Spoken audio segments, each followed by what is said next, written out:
திருடன் ஒருவன் வீட்டில் கொள்ளையடிக்க நினைத்து பாகவதர் பிரசன்னம் செய்யும் இடத்தில் நுழைந்தான்.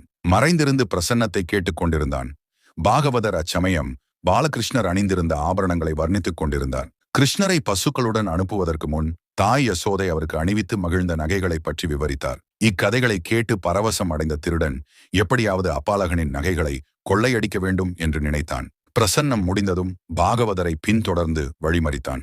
பயந்து போன பாகவதர் தன்னிடம் ஒன்றுமில்லை என்று கூறினார். திருடனோ, நீங்கள் கூறிய மாடு மேய்க்கும் சிறுவர்கள் எங்கே இருக்கிறார்கள் என்று கேட்டான்.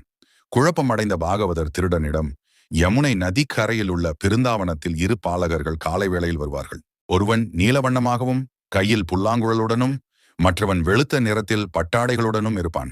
நான் வர்ணித்த நகைகளை அந்த நீலவர்ண பாலகன் அணிந்திருப்பான் என்று கூறினார். பாகவதர் கூறியதை நம்பிய திருடன் பிருந்தாவனத்திற்கு சென்று ஒரு மரத்தின் மீது ஏறி பாலகர்கள் வரும் வழியை எதிர்பார்த்து காத்திருந்தான். சூரியோதயமானது. காற்றுடன் புல்லாங்குழலின் இனிமையான ஓசை மிதந்து வந்தது. அந்த இசை வந்த திசையில் திருடன் அப்பாலகர்களை கண்டான். மரத்திலிருந்து இறங்கிய அவன் பாலகர்களை நெருங்கினான். பாலகிருஷ்ணரின் மனோகரமான ரூபத்தை கண்டதும் அவன் தன்னை மறந்து அவரை கைகூப்பி வணங்கினான். ஆனந்த கண்ணீர் அவன் கண்களிலிருந்து வழிந்தது. இந்த அழகான பாலகர்களை எந்த தாயார் அனுப்பியிருப்பார்கள் என்று எண்ணி அவன் வியந்தான். கண்களை அகற்றாமல் அவன் அவர்களை பார்த்தான். அவனுள் மாற்றம் தொடங்கியது. அவன் பாலகர்களை நெருங்கி நெல் என்று கூச்சலிட்டபடி கிருஷ்ணரின் கையை பிடித்தான். அக்கணமே பஞ்சு மூட்டை நெருப்பில் எரிவது போல் அவனது பழைய கர்மாக்கள் எல்லாம் அழிந்தன. அவன் கிருஷ்ணரை நெருங்கி மிக அமைதியாக, யார் நீ என்று கேட்டான். கிருஷ்ணர் அவனை பார்த்து ஏதுமறியாதது போல், உன் பார்வை என்னை பயமூட்டுகிறது, தயவு செய்து என் கைகளை விட்டுவிடு என்றார். திருடன் அவமானத்துடன், நான் இங்கிருந்து சென்று விடுகிறேன், ஆனால் நான் உன்னை விட்டுவிட வேண்டும் என்று மட்டும் தயவு செய்து கூறாதே என்றான். குறும்புக்கார கிருஷ்ணன் திருடனிடம் சிரித்தபடி, இதோ இந்த ஆபரணங்களை எடுத்துக்கொள் என்றார்.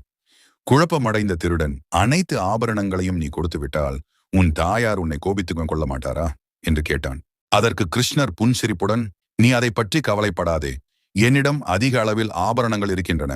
நான் உன்னை விட பெரிய திருடன். நான் எவ்வளவு திருடினாலும் எவரும் என்னை பற்றி புகார் கூற மாட்டார்கள். உனக்கே தெரியாமல் உன்னிடம் பழைய ஆபரணம் ஒன்று இருக்கிறது. அதுதான் உனது உள்ளம். அதை நான் இப்போது திருடி எடுத்துச் செல்லப் போகிறேன் என்று கூறி 2 பாலகர்களும் கண் பார்வையிலிருந்து மறைந்தனர். திருடன் வியக்கும் வகையில் ஆபரணங்கள் நிறைந்த ஒரு பை அவன் தோளில் தொங்கியது.